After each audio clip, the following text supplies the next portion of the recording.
Hello and welcome to the series on technology insights of procurement. I'm Piyush, and in this sixth podcast series, we are going to explore how information technology supports, strengthens, and transforms the procurement function. Over the course of these episodes, we learn at why procurement needs IT in the first place, what kind of digital platforms organizations use, how data works behind the scenes, how analytics and spend visibility guides decisions, and what future technologies like AI and automation are bringing to the field, and finally, how organizations actually implement these systems successfully. So, with that roadmap in mind, let's begin. Let's get started with section one. When you think about purchasing in a modern business, it's easy to imagine just placing orders or negotiating prices. But let's pull back and look at what the procurement team actually manages. They're tracking dozens of supplier records, the names, contacts, risk scores, compliance documents, bank accounts.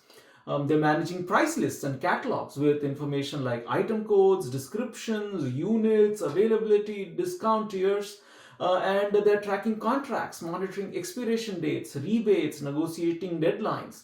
They are recording purchase orders, who ordered what, from what supplier, at what price, and when. They're integrating all this with inventory and delivery, what was received, what's back ordered, what's in transit. And finally, they're also trying to align all this to budgets and forecasts. What's committed, what's spent, what remains. So, as you can see, this is a lot of data. Imagine a mid-sized manufacturer with 300 suppliers, 4,000 distinct item codes, and 5 regional offices. Their procurement team might maintain separate spreadsheets, one for supplier master data with 300 rows, another for item master with 4,000 rows, another for contracts with, let's say, 120 active contracts, and yet another for budget commitments and spend. Now, each office may maintain its own version of these 5 spreadsheets. One of the offices uses an outdated price list and ends up paying 5% more than negotiated. Another region places duplicate orders because they didn't see the committed spend in another spreadsheet. A supplier changes bank account, but the update doesn't reach all offices, and a payment goes to the wrong account. Now, these are not extreme edge cases. They happen when data is managed manually across multiple spreadsheets. So, the procurement IT is fundamentally about managing large interconnected data sets across multiple stakeholders, systems, and processes. The value that procurement team comes from that turning these data into decisions, choosing which supplier, when, under what terms, controlling the risk, maintaining compliance, ensuring best value. If your data is scattered, inconsistent, you cannot make reliable decisions. So you might ask, if purchasing is so complex, why haven't all companies switched to specialized systems? The answer is simple. Spreadsheets like Microsoft Excel remain deeply entrenched for several reasons. First, they're immediately available. A purchasing manager can spin up a spreadsheet tracking suppliers, orders, catalogs within minutes with no IT support required. Second, users know how to use them. Most professionals learned Excel early and feel comfortable manipulating lists, formulas, and charts. Third, they're highly flexible. For ad hoc analysis, one off needs, or smaller operations, they just work. Fourth, especially if in smaller organizations, these transitions, Excel acts as a bridging tool until systems are implemented. So when you ask why procurement functions still live in Excel, it's because it simply works for day-to-day short-term needs.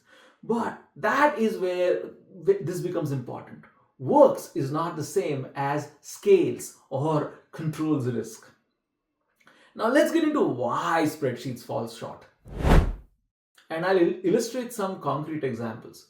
First, error rates. One article states that around 88% of spreadsheets contain errors. That's almost 9 out of 10. A formula mistyped here, a column shifted there, and you can have supplier pricing off, duplicate vendor entries, or inaccurate spend numbers. In our earlier hypothetical example, paying 5% more due to an outdated price list is the kind of real consequences that errors can trigger. Second, spreadsheets are statics. They don't automatically pull in updated data, new supplier info, real time inventory, current budgets. And like one article noted, that relying on spreadsheets means decisions are often based on last week's data or older. That delay cost responsiveness when we are negotiating or managing risk. Third, they lack integration. If procurement is disconnected from finance, inventory, supplier portals, and approvals, then each department may have its own version of truth. One article described how procurement teams using disconnected spreadsheets faced different versions, conflicting information, outdated pricing.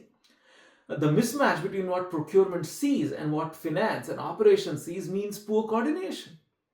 Fourth, security and control are weak. With spreadsheets, you often lack role based permission, audit trails of who changed what or what controls on who can view or edit supplier banking data or price list. In regulated environment, that's a risk. Fifth, scalability. For a global business managing thousands of suppliers, multiple business units, and tens and thousands of catalogs items, managing spreadsheets under volume is problematic. As one blog put it, the more information you need to handle, the harder it is to keep up with Excel. And finally, spreadsheets cannot inform processes. Approvals, budget checks, contract compliance, these require workflows, validation logic, monitoring that spreadsheets simply cannot support at scale. Research on spreadsheet error also shows humans tend to be overconfident in their spreadsheets. Given all of that, it should be clear why many organizations eventually move from spreadsheets to digital procurement systems. The drivers are accuracy, efficiency, standardization, traceability, integration, and scalability. So, accuracy means that systems reduce manual data entry errors, enforce validations, and minimize all kinds of problems. Efficiency is about automated workflows, remove repetitive tasks, and speed up approvals. Standardization is where processes become uniform across sites and functions. Traceability is where systems log every action, who did what, when, and why. And integration is where procurement systems are linked to finance, supplier portals, and giving a unified view. Scalable systems are designed for thousands of suppliers, complex catalogs, and multiple locations, where this is not a luxury. It's a strategic necessity for organizations that want to move from reactive ordering to proactive purchasing decisions. It sets up everything that comes next: better analytics, supplier management, automation, and the future and technologies. So let's pause and reflect for a moment. If you're a student studying procurement or a procurement professional, think of your own experiences. Maybe you've seen someone send around a spreadsheet, or maybe you've worked with a file where you weren't sure if you had the latest version.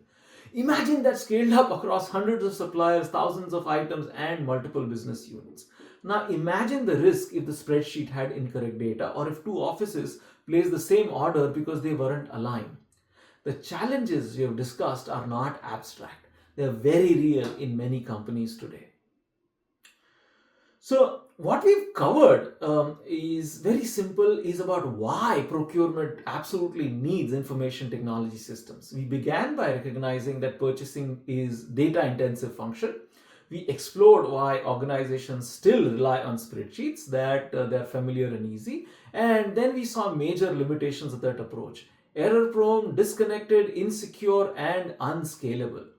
Finally, we explained why digital systems are the logical next steps for any organization serious about procurement as a value creating function. In the next episode, we'll move on to what procurement systems actually exist, the difference between the different types of procurement systems, and how integration between different systems actually work. So you'll see the what to complement today's why.